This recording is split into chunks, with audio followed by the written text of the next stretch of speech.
Hi friends, welcome back to my channel. ನೀವೇನಾದ್ರು ಒಂದು special ಡೇಗೆ ಮನೆಯಲ್ಲೇ ಸ್ಪೆಷಲ್ ರೆಸಿಪಿನ ಮಾಡಬೇಕು ಅಂತ ಇದ್ದರೆ ಈ ರೆಸಿಪಿನ ಪಟ್ ಅಂತ ಸೇವ್ ಮಾಡ್ಕೊಳ್ಳಿ. ಇಲ್ಲಿ ಬಂದು ನಾನು ರೆಸ್ಟೋರೆಂಟ್ ಸ್ಟೈಲಲ್ಲಿ ಬಟರ್ ತಂದೂರಿ ರೊಟ್ಟಿನ ಮಾಡೋದು ತೋರಿಸ್ತಾ ಇದ್ದೀನಿ. ತುಂಬಾ ಸಿಂಪಲ್ಲಾಗಿ, ಈಸಿಯಾಗಿ, ತುಂಬಾ ಟೇಸ್ಟಿಯಾಗಿ ಮಾಡ್ಕೋಬೋದು.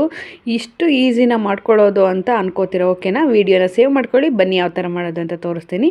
ಫಸ್ಟ್ ನಾನಿಲ್ಲಿ ಒಂದು ಕಪ್ಗೆ ಒಂದು ಮುಕ್ಕಾಲು ಕೆ ಜಿಯಷ್ಟು ಮೈದಾನ ತೊಗೊಂಡಿದ್ದೀನಿ. ನೀವು ಎಷ್ಟು ಜನಕ್ಕೆ ಮಾಡ್ತೀರಾ ಅಷ್ಟು ಅಳತೆಯಲ್ಲಿ ತೊಗೊಳ್ಳಿ. ಅದಕ್ಕೆ ನಾನಿಲ್ಲಿ 1 ಟೇಬಲ್ ಸ್ಪೂನಷ್ಟು ಶುಗರ್ನ ಹಾಕೋತಾ ಇದ್ದೀನಿ. 1 ಟೇಬಲ್ ಸ್ಪೂನಷ್ಟು ಉಪ್ಪು,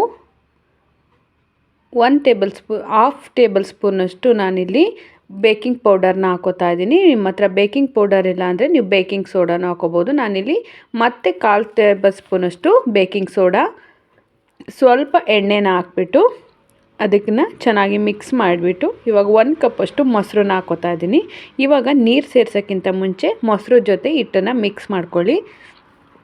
ಅದನ್ನು ಚೆನ್ನಾಗಿ ಮಿಕ್ಸ್ ಮಾಡಿ ಸ್ವಲ್ಪ ನಾದಿದ ಮೇಲೆ ಸ್ವಲ್ಪ ನೀರು ಹಾಕ್ಕೊಂಡು ಕಲಿಸ್ಕೊಳ್ಳಿ. ನೀವೇನು ಈಗ ನಾವು ಚಪಾತಿ ಮಾಡ್ತೀವಲ್ಲ ಆ ಹಿಟ್ಟಿನ ಅದಕ್ಕೆ ಕಲಿಸ್ಕೊಂಡ್ರೆ ಆಯಿತು.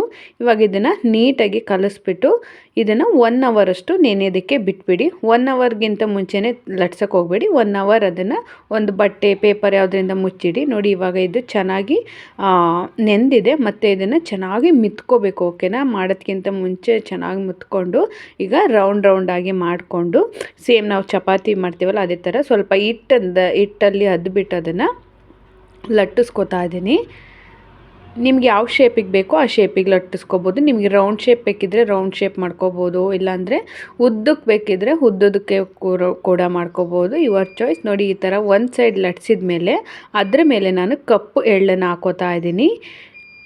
ಕಪ್ಪು ಎಳ್ಳು ಹಾಕಿ ಮತ್ತೆ ಅದರ ಮೇಲೆ ಸಣ್ಣಗೆ ಹೆಚ್ಚಿದ ಕೊತ್ತಂಬರಿ ಸೊಪ್ಪಿನ ಎಲೆನ ಹಾಕ್ಬಿಟ್ಟು ಮತ್ತೆ ಅದನ್ನು ಲಟ್ಟಿಸ್ತಾ ಇದ್ದೀನಿ. ಆ ಥರ ಲಟ್ಸೋದ್ರಿಂದ ಅದಕ್ಕೆ ಪ್ರೆಸ್ ಆಗುತ್ತೆ ಅಂತ ಅಷ್ಟೇ. ಸ್ವಲ್ಪ ಲೈಟಾಗಿ ಪ್ರೆಸ್ನ ಮಾಡ್ಕೊಳ್ಳಿ. ಇವಾಗ ಇದನ್ನು ಒಂದು ಸೈಡ್ ಉಲ್ಟಾ ಮಾಡ್ಕೊಳ್ಳಿ. ಅಂದರೆ ಏನು ನೀವು ಎಳ್ಳೆಲ್ಲ ಹಾಕಿದ್ದೀರ ಅದು ಕೆಳಭಾಗಕ್ಕೆ ಹೋಗೋ ಥರ ಉಲ್ಟಾ ಮಾಡಿಬಿಟ್ಟು ಇವಾಗ ಮತ್ತೆ ಇನ್ನೊಂದು ಸ್ವಲ್ಪ ಪ್ರೆಸ್ ಮಾಡಿಬಿಟ್ಟು ಇವಾಗ ಅದಕ್ಕೆ ಇವಾಗ ಹಿಂಭಾಗಕ್ಕೆ ನೀರನ್ನು ಹಚ್ಕೋಬೇಕು. ಜಾಸ್ತಿ ನೀರು ಹಾಕೋದಕ್ಕೆ ಹೋಗಬೇಡಿ. ಸುಮ್ಮನೆ ಲೈಟಾಗಿ ನೀರನ್ನ ಹಚ್ಕೊಬಿಟ್ಟು ಕಾದಿರೋ ತವದ ಮೇಲೆ ನೀರೇನು ಹಚ್ಚಿದ್ದೀವಿ ಅದು ತವದ ಮೇಲೆ ಬೀಳೋ ಥರ ಹಾಕ್ಬಿಟ್ಟು ಇವಾಗ ಅದನ್ನು ಬೇಯಿಸ್ಕೋಬೇಕು. ಈಗ ಅದ್ರ ಮೇಲೆ ಬಬಲ್ಸ್ ಥರ ಬರುತ್ತೆ ನೋಡಿ, ಇಲ್ಲಿ ಬರ್ತಾ ಇದೆ.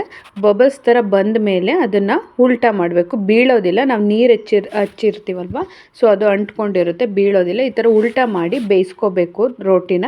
ನೋಡಿ, ಈ ಥರ ನೀಟಾಗಿ ಸುತ್ತಲೂ ಬೇಯಿಸ್ಕೊಂಡ್ಮೇಲೆ ಅದಕ್ಕೆ ನಾನಿವಾಗ ಬಟರ್ನ ಹಚ್ಕೋತಾ ಇದ್ದೀನಿ.